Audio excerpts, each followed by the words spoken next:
I just got back from a job on the other side of the country, and in this video I want to go over what I was doing over there,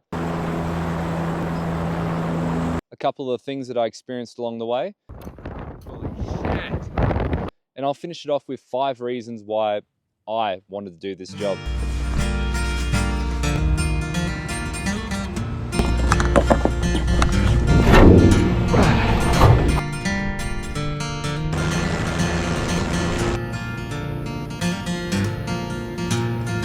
My name is Darcy. I've been flying helicopters since I was 18. For the last 6 years, I've been working as a contractor, using my job to see as much of Canada as possible.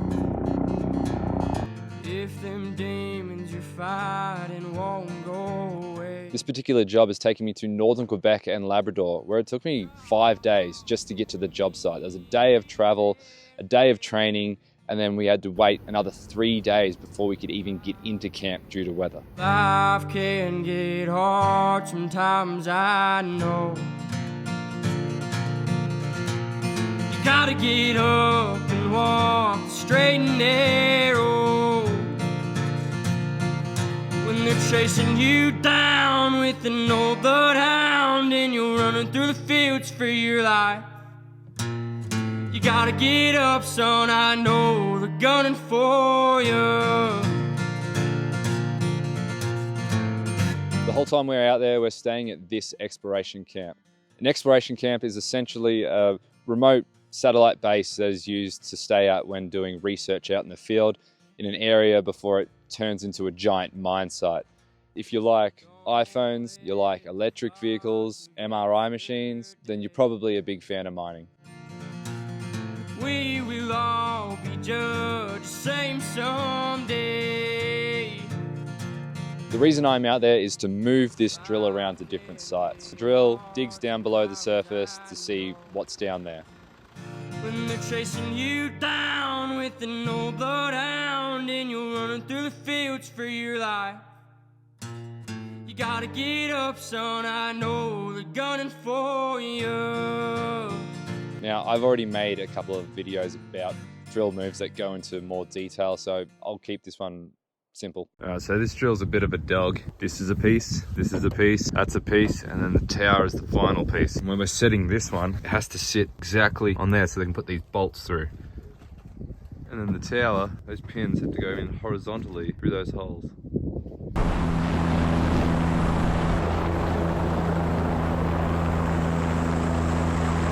Okay, so these are all the different pieces of the drill all pulled apart. So I've got a basket of rods. Got the base. The tower that goes on top.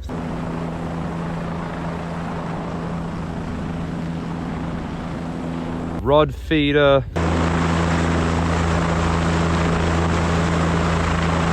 There's a motor.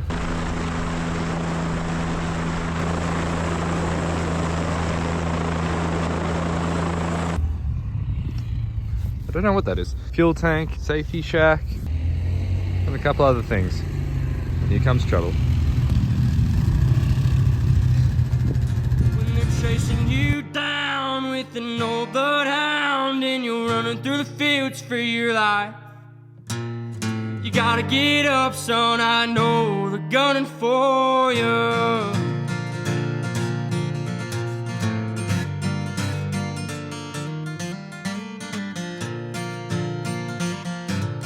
When you're working this remotely, you've got to be resourceful. If something breaks, you either got to fix it or find a way to work without it, because it could take weeks for parts to arrive. While I was out on this job, my hook broke. We got the culprit right here, a loose wire, always is.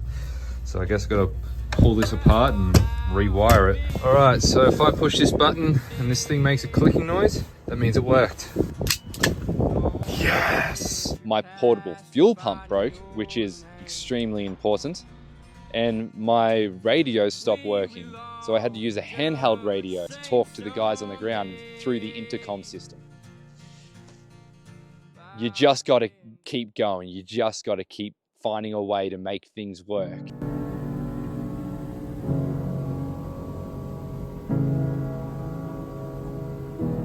Now, flying the helicopter isn't even the hardest part of this job. This time of year, it's the weather.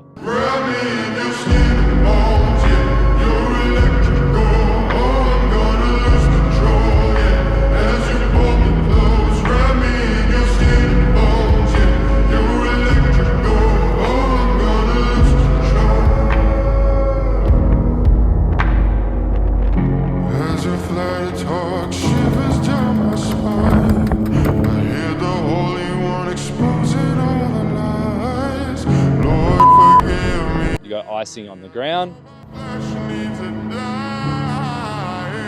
then you get icing in flight. And you'd think that being in the flatlands, flying in bad weather would be a little bit easier. It's not. See, here in the mountains, if the weather gets bad, you can just drop into the creek, follow the creek into a river, goes into a valley. Weather is generally better. In the flatlands, if your ceiling drops, if the weather gets bad, your options become limited.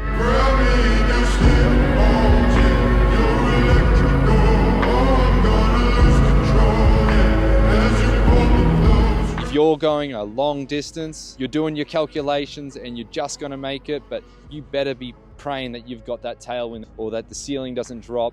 You just better be getting your fucking ducks in a row before you pull that trigger, because it's not fun sleeping in a helicopter.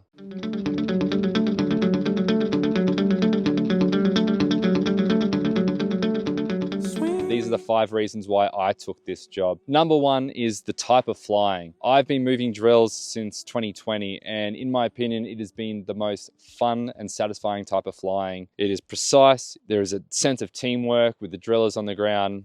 I like it. Number 2 is the aircraft. I've been flying the 212 all summer, fighting fires. Although fun, to get the opportunity to go back into a 407 just for one tour, it's so nimble and fast. It's like a Ferrari. Number 3 is the location. I made a deal with myself when I was 20 to use my job to travel and see as much of the world as possible and get paid to do it. Number 4 is the camp setting. I walk out to my aircraft and I fly away for the day. I come back, everything's there, no transit, no travel. I like living in camps. It can get tough. It's not easy. It's not for everyone. You are there with a team and everyone's in the same boat, even though they have different roles. There you go. You've done this before.